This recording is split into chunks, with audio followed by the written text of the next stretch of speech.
Lovable Lyle by Bernard Waber.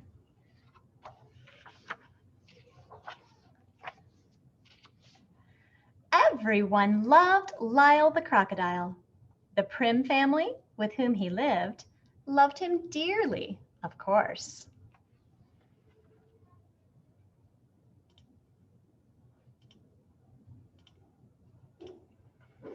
And the bakery lady loved him. She always gave Lyle a cookie, his favorite kind, with colorful sprinkles on top.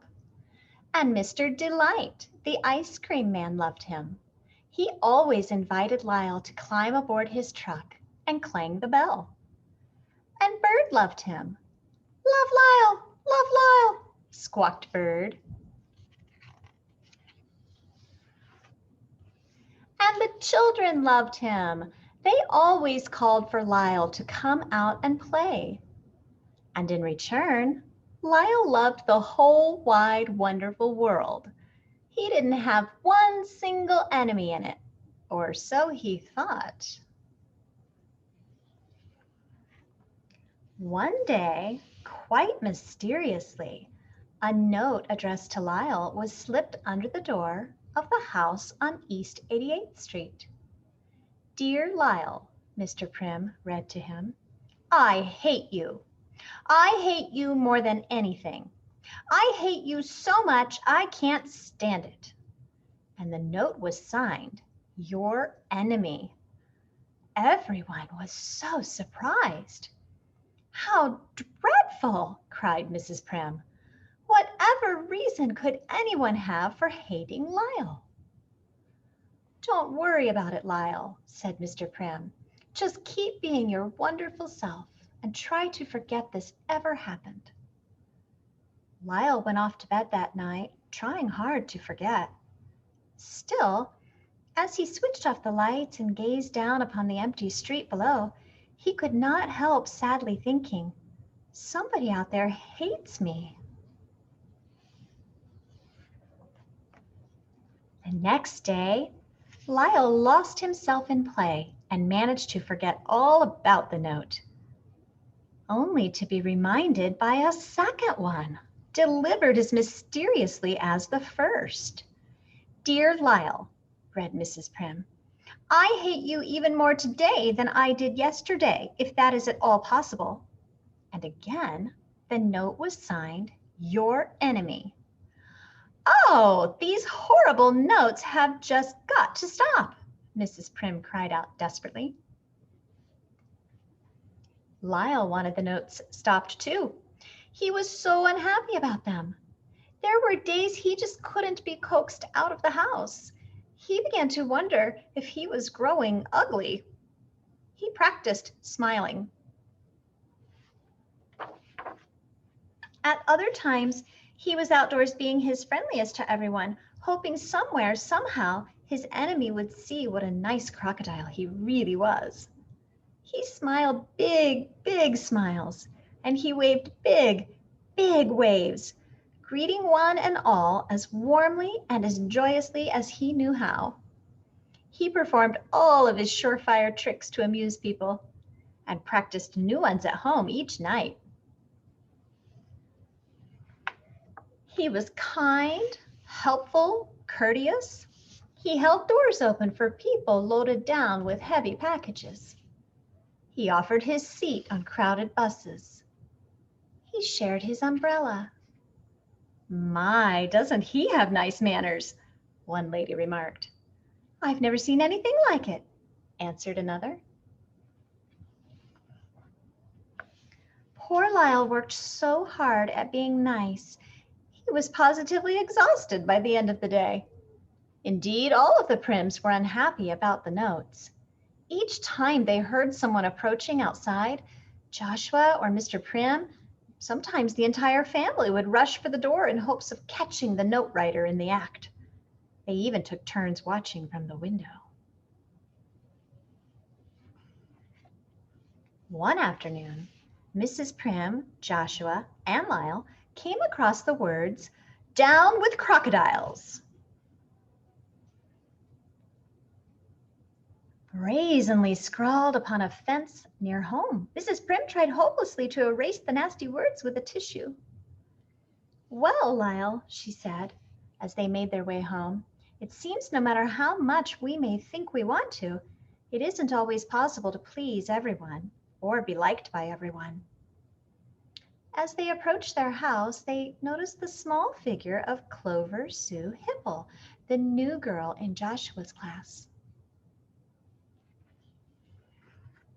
By the time they reached the door, Clover was gone. But resting under the door was still another note. "I just don't know if I can bring myself to read it," sighed Mrs. Prim. But she forced herself just the same. "Dear Lyle," she read, "I wish you would go away and never come back. Ever, ever, ever again." Once more, it was signed, "Your enemy." Sadly, Mrs. Prim crumpled the note in her hand. Oddly, during the next several days, Mrs. Prim and Lyle found themselves running into Clover Sue Hipple almost everywhere they went. At the supermarket, they discovered her peeking out from behind a huge display of cornflakes. Another time, they caught a glimpse of her hiding behind a tree. And again, one afternoon, they discovered her crouched behind a mailbox. Each time, Mrs. Prim smiled and tried to say hello, and each time, Clover skittered off before she had a chance.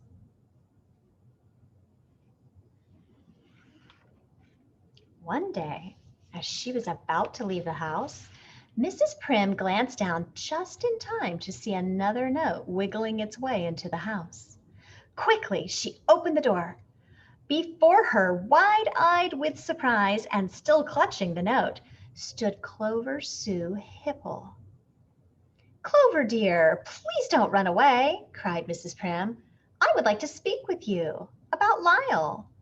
Has Lyle done something to make you angry with him?" "He takes my friends away from me," Clover burst out.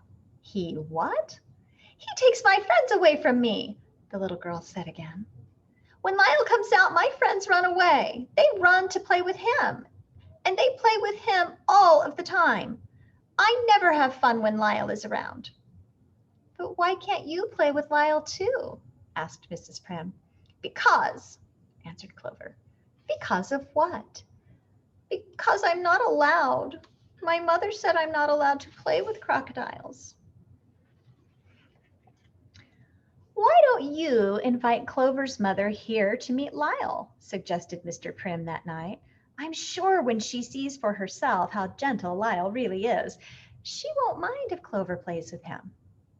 Mrs. Prim telephoned Clover's mother the very next day. "Lyle and I want so much to meet you," she said. "Could you join us for tea tomorrow afternoon?" "I'd be delighted," answered Mrs. Hipple.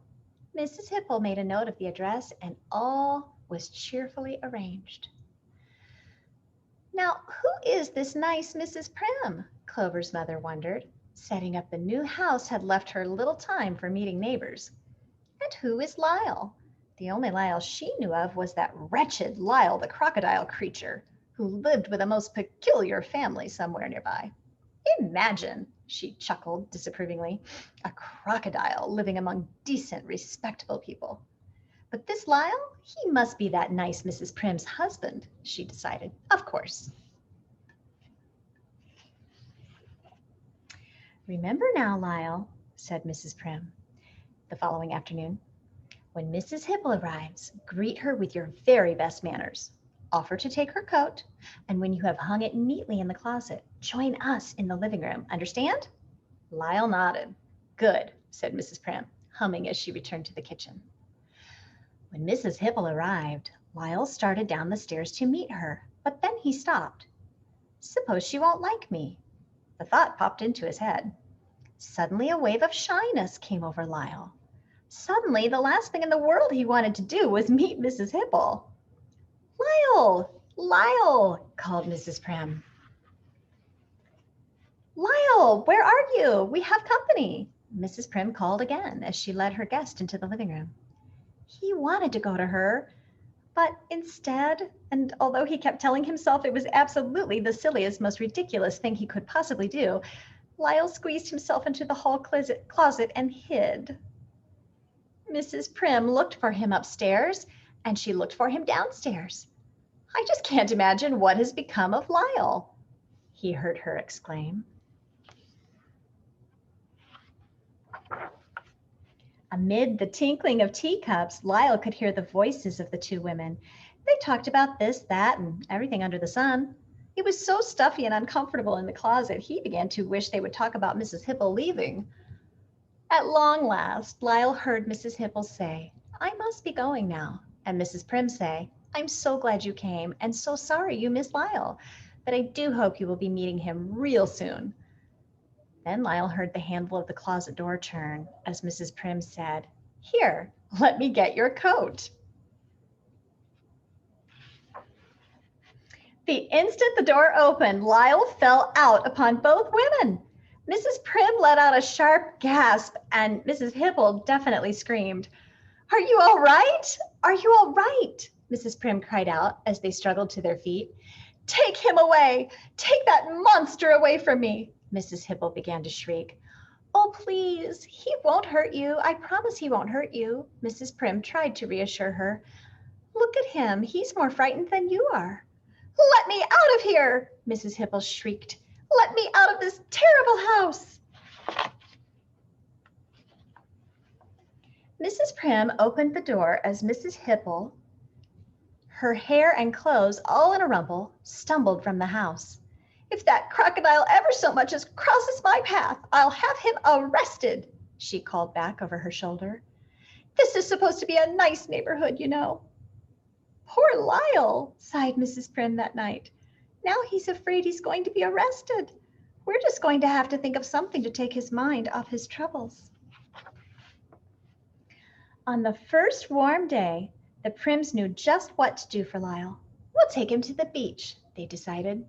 "Swimming has always been Lyle's favorite sport," smiled Mrs. Prim. "And he's by far the best swimmer in the family," her husband added. While Mr. and Mrs. Prim made themselves comfortable and Joshua started on a sand castle, Lyle took a running dive into the water. Lyle's water stunts delighted everyone close by.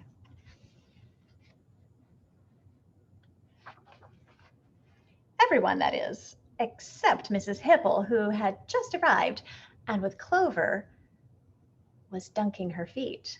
Mrs. Hipple set out at once to find a lifeguard. "Lifeguard! Lifeguard!" she cried. "Do you permit crocodiles to bathe here?" "Certainly not," answered the lifeguard. "Well, it might interest you to know there is a crocodile bathing out there this very minute." Mrs. Hipple pointed to the spot where she had seen the crocodile. Suddenly, everyone on the beach was looking and pointing, but not at a crocodile. They were pointing to a little girl thrashing about helplessly in the water. "Clover! Clover!" cried Mrs. Hipple. "She's drowning!" The lifeguards immediately pushed off to the rescue, but Lyle raced to the scene before them.